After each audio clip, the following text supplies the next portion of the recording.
नरेंद्र मोदी यांनी हे ट्विट केलेलं आहे। मुंबई महापालिकेमध्ये 4 जागांचा निकाल अजूनही बाकी आहे।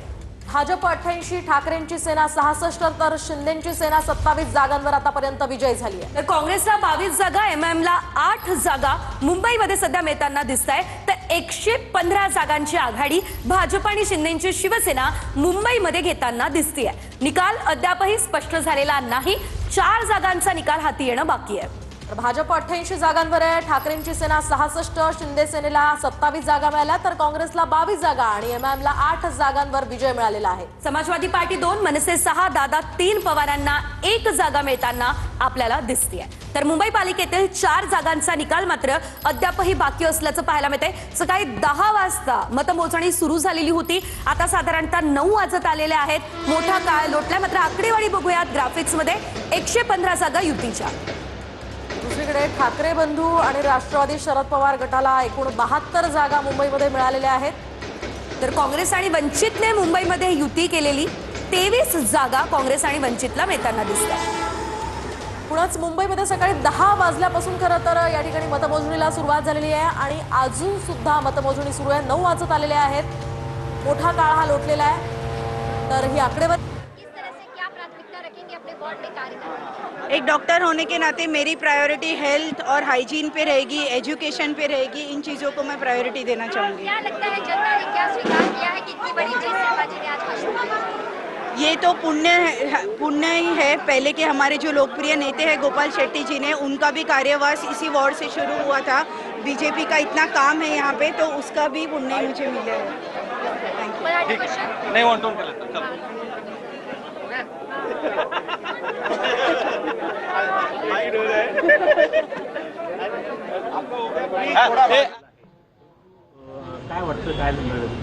नाही, मी सकाळी तू पाहिलं तर एका चॅनलवर 46 म्हणजे पहिलं जसं निवडणूक आयोगानं आणि ती जबाबदारी मुंबई महानगरपालिकेच्या आयुक्तांवर काउंटिंगची सोपवली आणि मुंबई महानगरपालिकेच्या आयुक्तांनी आणि बाकी संबंधित अधिकाऱ्यांनी जो निर्णय घेतला तो असा होता की मुंबईमध्ये एकंदरीत 23 जागांवर तुम्ही 2-2 वॉर्डच्या सुरुवात मतमोजणी तिथं करणार आणि त्याप्रमाणे 46 मतदारसंघांची मतमोजणी सुरू होती।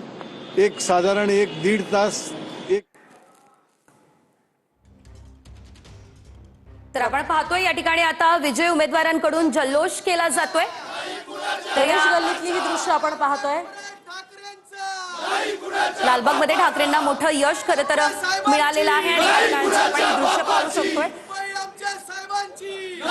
मुंबई ही ठाकरेंचीच आहे हे या ठिकाणी सांगितलं जातंय।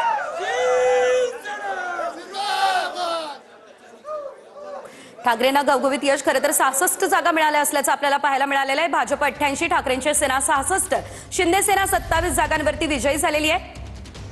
तर काँग्रेसला 22 जागा मिळाल्या आहेत, एमआयएम सुद्धा 8 जागांवर विजयी झाली आहे। समाजवादी पार्टीला 2 जागा, मनसेला 6 जागा तर अजित पवारांच्या राष्ट्रवादीला 3 आणि शरद पवारांच्या राष्ट्रवादीला केवळ 1 जागा मुंबईमध्ये मिळाली आहे। तर आपण पाहतोय भाजप आणि शिंदे यांच्या युतीला 115 जागा मुंबईमध्ये मिळताना दिसत आहे। 115 जागा, खरं तर 114 जागांचं बहुमत मुंबई महापालिका काबीज करण्यासाठी आणि 115 जागा या युतीनं घेतल्या। दुसरीकडे ठाकरे बंधूंना 72 जागांवर या ठिकाणी यश मिळालेलं आहे। 72 जागांवर उमेदवार जिंकून आले। काँग्रेस आणि वंचितची युती 23 जागा काँग्रेसने काबीज केलेल्या आहेत। मुंबईमधली आपण ही आकडेवारी, मात्र पुणे आपण जर बघितलं तब्बल 123 जागा भाजपनं जिंकल्या तर शिवसेना 1 वर।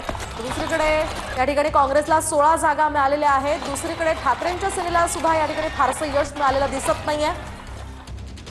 तर पुण्यातली ही आकडेवारी आपण पाहिलेली आहे। थेट केडीएमसी मध्ये जातोय। कल्याण डोंबिवलीमध्ये भाजपला 48 जागा, शिंदेच्या शिवसेनेला 52 जागा मिळत आहेत।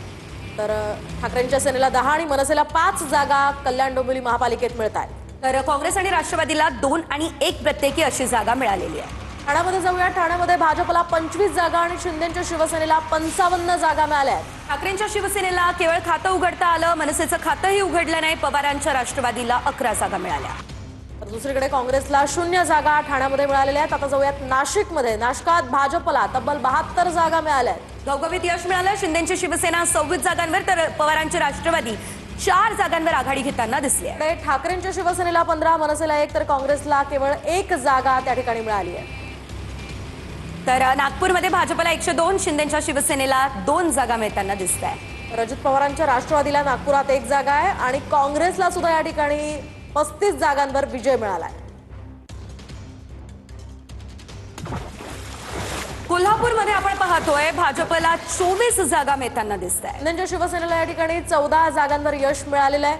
अजित पवार यांची राष्ट्रवादी 4 जागा, तर काँग्रेसला कोल्हापुरात 37 जागांवर यश मिळाल्याचं आपण पाहतोय. तर ठाकरेंची शिवसेना केवळ 1 जागा. कोल्हापूरमध्ये काँग्रेस मोठा पक्ष ठरलेला आहे तर